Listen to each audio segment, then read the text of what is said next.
You are wearing a white shirt, not the kind you choose in the morning. This one was chosen for you.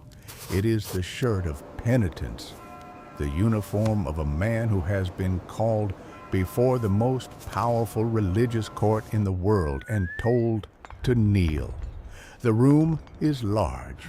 The men sitting across from you are not soldiers. They are theologians, scholars, men of God, and every single one of them has the power to end your life. You are 69 years old. Your knees hurt. Your eyes, after decades of staring through lenses at things no human being had ever seen before, are almost gone. But your mind is still burning. They read the sentence out loud. Heresy. Suspicion of heresy in the highest degree. Your book is banned. You are condemned to house arrest for the rest of your life. And you must recite 7 penitential psalms every week like a child being punished. You listen. You nod. You sign whatever they put in front of you. And then, as the story goes, as the story will be told for the next 4 centuries, you slowly rise from the floor and under your breath, almost too quiet for anyone to hear, you say 7 words, and yet it moves. No one can confirm you said it. No one can prove you didn't. But the world will remember those words long after every single name in that room has been forgotten. This is your story. And to understand how you ended up on your knees in that room, we need to go back, all the way back, to a city called Pisa in the year 1564. You are born on February 15th into a family that has a noble name and almost no money. Your father is Vincenzo Galilei, a musician, a lutenist, a man who thinks deeply about sound and mathematics and the way the world works. He is not rich, but he is curious, and he passes that to you like a gift you didn't ask for and can never return. Your family moves to Florence when you are 8. You grow up in a house full of music and argument and the particular kind of intellectual restlessness that makes life both more interesting and considerably more difficult. At 15, you are sent to study at the Camaldolese Monastery in Vallombrosa. You love it there, the quiet, the books, the long hours of thinking. You consider becoming a monk. Your father immediately comes to take you home. He has a plan for you. The plan is medicine. Medicine means money, stability, a future. In 1581, at 17 years old, you enroll at the University of Pisa to become a doctor. You last about 2 years before mathematics destroys everything. It happens during a geometry lecture you were not supposed to be attending. The professor is Ostilio Ricci, a brilliant mathematician connected to the Tuscan court. You sit down, you listen, and something inside your head clicks into place like a key turning in a lock that had been waiting your entire life. You go back the next day and the day after that. You stop going to medicine lectures entirely. Your father finds out. He is furious. He is also quietly not entirely surprised. You leave the University of Pisa in 1585 without a degree, without a plan, and with an absolute certainty that the only thing you want to do with your life is mathematics. The world, unfortunately, is not waiting for you with open arms. For the next 4 years, you are broke and mostly unknown. You give private lessons in Florence and Siena. You design a hydrostatic balance, a precision instrument for measuring density based on ideas from Archimedes, and write a short treatise about it that starts circulating among scholars. It is elegant work. People notice. In 1588, something unusual happens. The Florentine Academy invites you to give a series of lectures on the physical dimensions and location of hell as described in Dante's Inferno. It is not astronomy. It is not physics. But it is a problem that requires geometry, and you are the man for it. You stand up in front of the most educated audience in Florence, and you calculate the size of the underworld. People are impressed, not because of what you calculated, but because of how you think. There is something about the way your mind works that makes people want to keep listening. A year later, in 1589, you're appointed lecturer in mathematics at the University of Pisa. The salary is almost insultingly small, but it is a position, a platform, a beginning. And in Pisa, you begin to do something that will follow you for the rest of your life. You start questioning Aristotle. Aristotle had said that heavier objects fall faster than lighter ones. This was not a fringe idea. It was the scientific and philosophical backbone of the entire educated world. The church had essentially built its cosmology on Aristotelian foundations. Questioning Aristotle was not just academically controversial. It was, in a very real sense, dangerous. You question him anyway. You run experiments on inclined planes. You study motion. You start building a body of evidence that suggests Aristotle was simply wrong. Your colleagues at Pisa do not appreciate this. The atmosphere becomes cold and hostile. When your contract comes up for renewal, it is not renewed. You are back to nothing. But not for long. In 1592, you receive an appointment that changes everything.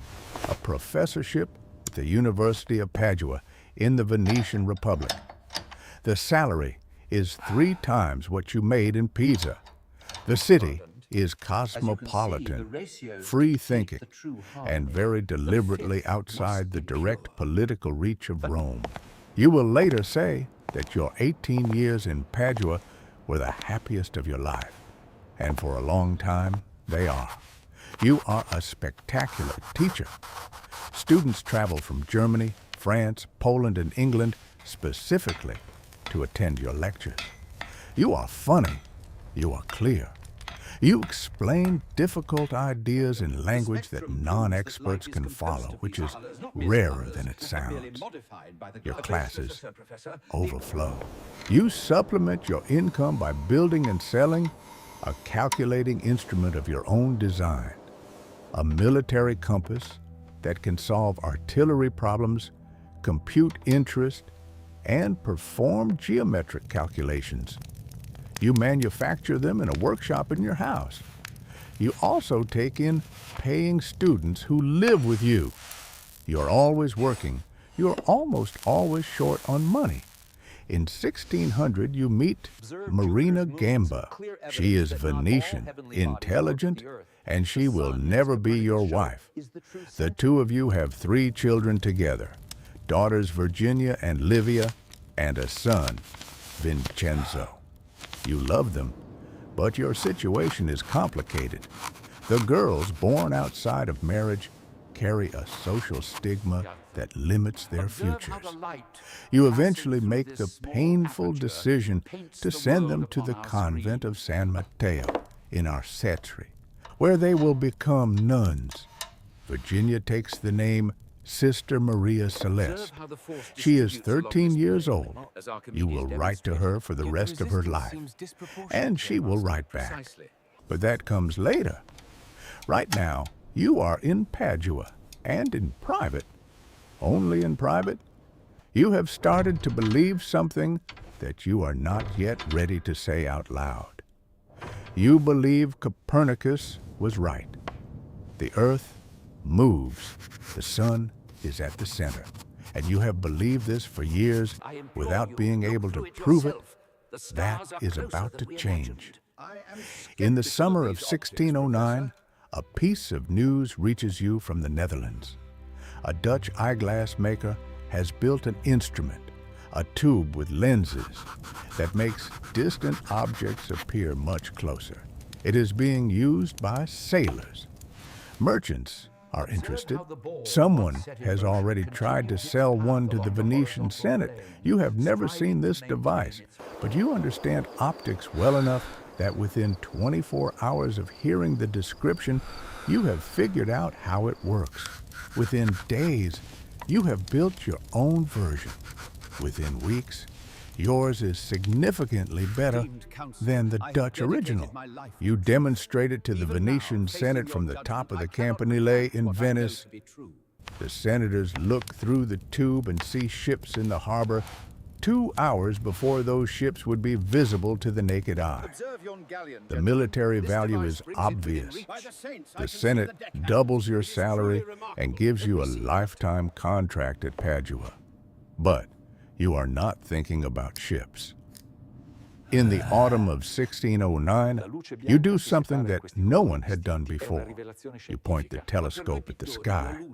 The moon is first, and what you see stops you cold.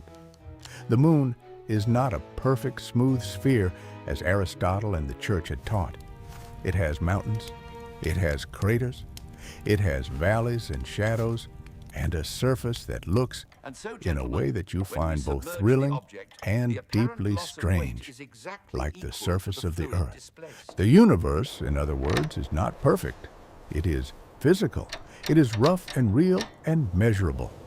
Then, on January 7th, 1610, a night you will never forget, you turn the telescope toward Jupiter and notice 3 small points of light arranged in a straight line near the planet. You watch them the next night. They have moved. By January 13th, you have identified a 4th one. These are not stars. They are moons. 4 moons orbiting Jupiter, not orbiting Earth.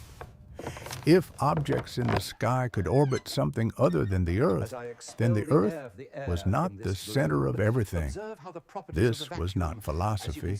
This was not speculation. This was something you had watched night after night with your own eyes. You work fast. Within 2 months, you have written a small book, Sidereus Nuncius, the Starry Messenger, describing everything you have seen. It is published in March 1610. It sells out almost immediately. Within weeks, you are the most famous scientist in Europe. Cosimo VI de' Medici, the Grand Duke of Tuscany, offers you a position as his personal mathematician and philosopher. You accept. You leave Padua, leave the freedom and the salary and the life you had built there, and return to Florence as a celebrated man. You have no idea what you're walking into. In 1611, you travel to Rome, and you are treated like a celebrity. Cardinals host dinners in your honor. The Jesuit astronomers at the Collegio Romano confirm your discoveries. You are granted a private audience with Pope Paul V, who assures you of his goodwill. You are made a member of the Accademia dei Lincei, one of the most prestigious scientific societies in the world. You sign your letters from that day on as Galileo Galilei Linceo, with a pride that is entirely justified. You are at the top of the world. You also cannot stop making enemies. In 1612, you publish observations on sunspots. The problem is that a Jesuit priest named Christoph Scheiner has also been studying sunspots, and there is a dispute about who discovered them first and what they mean. You handle the dispute with all the diplomatic grace of a man who has never once in his life pretended to be less right than he is. The Jesuits, who had been your supporters, begin to cool toward you. Then you publish a work on floating bodies that publicly dismantles Aristotelian physics. Again, you debate, you write, you sharpen every argument into a blade and aim it precisely at whoever is in your way. By 1615, Your name is appearing in letters sent to the Inquisition, not as a verdict, not yet, but as a concern. In 1616, the Church makes its move. Copernicus's book is placed on the index of forbidden books. Cardinal Bellarmine, the same man who oversaw the burning of Giordano Bruno, calls you in for a meeting. The message is clear. You are not to hold, teach, or defend the idea that the earth moves around the sun. You leave that meeting and you go quiet. Publicly, at least. For 7 years, you say almost nothing. You work. You write in private. You wait. And then, in 1623, your old friend Maffeo Barberini becomes Pope Urban VIII. You have known each other for years. He admires you. He has written a poem in your honor. He invites you to visit, and you meet 6 times in a matter of weeks. He gives you permission, with conditions, to write a book exploring both the Copernican and the Ptolemaic systems. You just cannot take sides. You just cannot declare one true and one false. You understand the deal. And then you write the book anyway. The dialogue concerning the 2 chief world systems is published in Florence in February of 1632. It is written as a conversation between 3 characters. One of them argues for Copernicus brilliantly.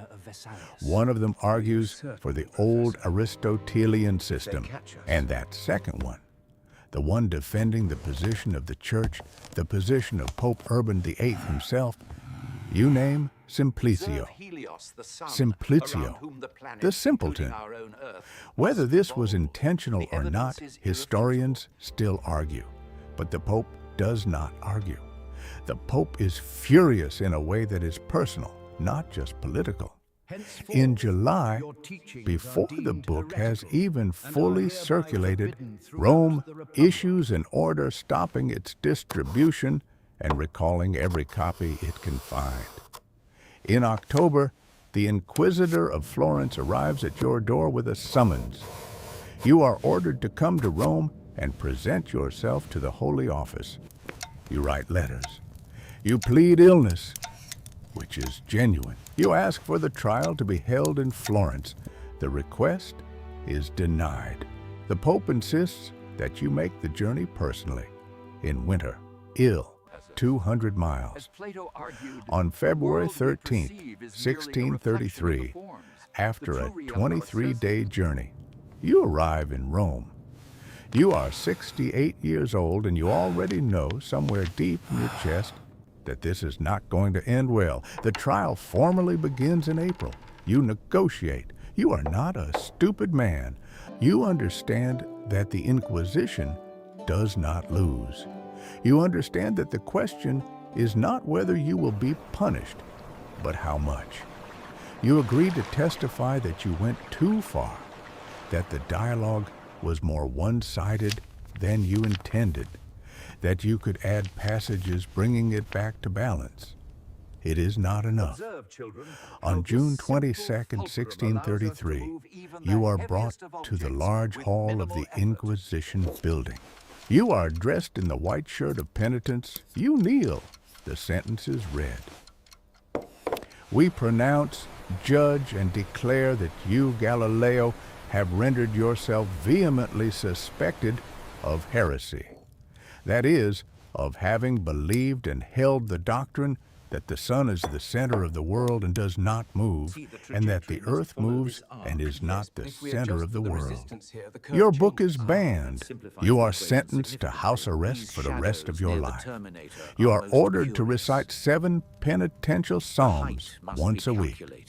And as you rise from the floor, old, diminished, publicly broken, the world will forever claim you whispered those words. And yet, it moves. You are taken first to the Archbishop's residence in Siena, where you are treated well and begin writing again almost immediately.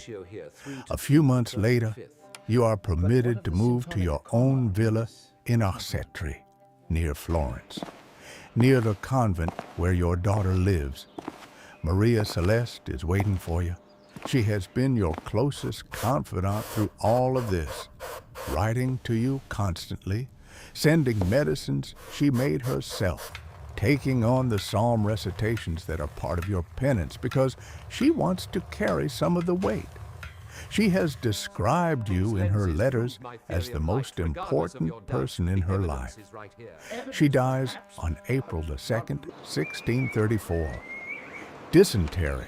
She is 33 years old. You write to a friend in Paris that you have lost a daughter of exquisite mind, singular goodness, and the most tender attachment to you. And then for months, the letters you write to other people become quieter and shorter and further apart. But you do not stop working. This is the part of your story that most people forget. You are old. You are blind. By 1638, the eyesight that once mapped the moons of Jupiter is gone completely. You have arthritis. You're not allowed to leave your property. Visitors need permission from the Inquisition to come and see you, and even then, every conversation is monitored.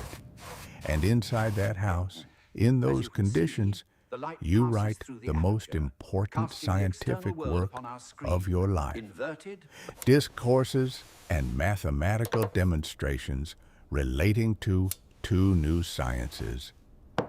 Completed in 1638 is the book that will lay the foundation for Isaac Newton. It covers the science of motion, the strength of materials, the behavior of falling bodies. It is everything you have learned from 6 decades of watching, measuring, and thinking. It cannot be published in Italy because of your condemnation. So your supporters smuggle the manuscript out of the country and publish it in Leiden, in the Netherlands. The Inquisition cannot stop the ideas. They can only slow them down. In 1638, the English poet John Milton comes to visit you at Arcetri. He will later write about this visit, about the old astronomer who had grown blind from looking at the sky too long, about what it meant that the most curious mind in Europe was being kept prisoner inside a farmhouse. Milton does not forget you. In his later work, the image of Galileo appears more than once as a symbol of what happens when power decides that truth is inconvenient. Your former student, Evangelista Torricelli, also comes to live with you in your final years. He will go on to invent the barometer. He learns from you how to see the world as a set of problems to be solved with measurement and mathematics, not tradition and authority. You die on the evening of January 8th, 1642. Heart palpitations, a long fever. You are 77 years old. The church refuses to allow a public funeral. The Grand Duke of Tuscany had planned to bury you with honors in the Basilica of Santa Croce, beside your father. The Roman authorities forbid it. You are buried quietly in a side room. It takes nearly a century for your body to be moved to a proper tomb in the same basilica in 1737. Here is what you left behind. You left 4 moons orbiting Jupiter, which carry your name, the Galilean moons, and which are still studied today by space missions that traveled further than any telescope you could have imagined. You left a crater on the moon named after you. You left a crater on Mars. There is an asteroid called 697 Galilea. The first space probe NASA sent to study Jupiter was named Galileo. You left the idea radical in your time, obvious in ours, that the universe is written in the language of mathematics, and that the only way to understand it is to watch it, measure it, and follow the evidence As you can wherever see, it without the goes, resistance of even the when air, it the leads feather and the somewhere coin fall inconvenient. precisely at the same speed. You left A Isaac marvelous Newton demonstration. in a way that Observe is how the almost poetic. convergence point dictates Newton was the born on illusion of January depth. 4th, The 1643, curvature relies less on than this a ratio year after you precisely. died, as if the universe, having finished with one mind, immediately began assembling the next one. And you left a lesson that every generation since has had to relearn in its own way, that the people who are most certain they are right are often the most dangerous. That the distance between protecting truth and suppressing it can be as thin as a signature on a document. That courage is not the absence of fear. You were afraid. You were very afraid in that room in Rome. Courage is signing the document, saying what they want to hear, walking out of the building, and then going home and writing the book anyway. 359 years after that trial, on October 31st, 1992, Pope John Paul II addressed the Pontifical Academy of Sciences and acknowledged that the theologians who judged you had made an error, that the condemnation should never have happened, that what was done to you was wrong. 359 years. You were right in 1633. The earth moves. It was always moving. It is moving right now as you listen to this at roughly 67 or 0 miles per hour around the sun, just as you said it was, and yet it moves.